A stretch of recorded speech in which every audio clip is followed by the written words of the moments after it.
Good YouTube camera machine here. I've got a new iPhone. I thought I'd give it a whirl. Got a video camera feature on it, so I'm going to see if I can make some very short videos, put up on YouTube.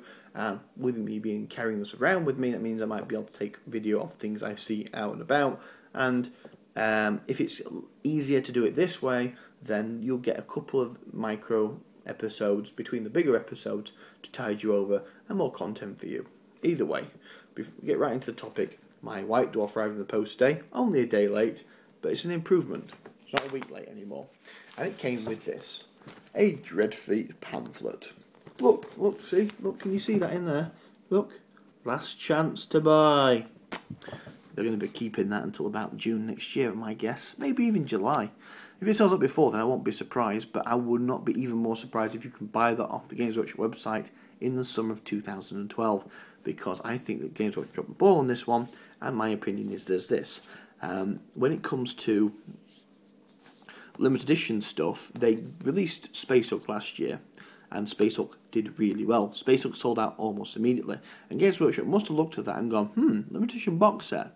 We did Space Hulk in the past, and it wasn't that good. He didn't do that well. Maybe because of limited edition it did better. No, the reason why Space Hulk did better is because A, everyone wants to play Space Hulk, and B, you made a nicer box set. The models are nicer, the card stock was nicer, the game was more refined, everybody wanted to play it. I've played Space Hulk, the new one, and I must admit I never had a chance to buy it because it ran out of stock before I could get my hands on it, and I would have loved to have bought my copy myself. But I understand it was limited edition, I understand that was the deal, not a problem there at all. I don't think that because it was limited edition it sold well. I think it sold well because it was Space Hulk. I don't think putting limited edition on Dreadfleet is going to change that. And the only reason why they haven't removed the limited edition thing and started mass producing Dreadfleet is, the honest truth is, that it would cause such a fanboy backlash to people that have bought a limited edition box set. They're not going to do it. But Games Workshop release a big box set like this every October. They've done it for 2 years in a row. There's no reason why they wouldn't do it for a third year. Unless, of course, they honestly believe that this was an utter failure of the project and maybe Space Hulk was a one-off. That's not necessarily true. Maybe you should get around the idea of calling it limited edition and do, say, I don't know, Blood Bowl.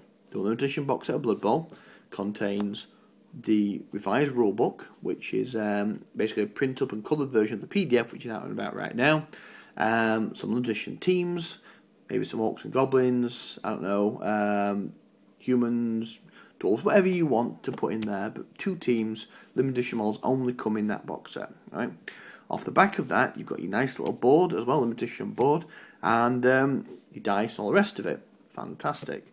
And then for everybody else that wants to get involved with miss limited edition or do not want to pay £70 or whatever it is in dollars for said box, you can download the PDF for free or buy the PDF separately in a rulebook, which is not limited edition, so it's not as nice as the limited edition one. Get a board, the boards themselves aren't going to cost you that much to make, but you can stick a £10 price tag on it. Somebody will buy it, I know I will, and sell models in fine cast for all the teams and all the players. That's how you're going to make your money. Take a product that you're going to continue to support and expand at least for a year in terms of the magazine, and then put the edition tag on it and say if you buy the box set you're going to get something other than everyone else is going to get. If you don't buy the box set you can still play the game, but it's not going to be as nice and you're not going to have all the nice little things that go with it. Maybe that's the idea, Games Workshop. Thanks for your time, guys. Goodbye.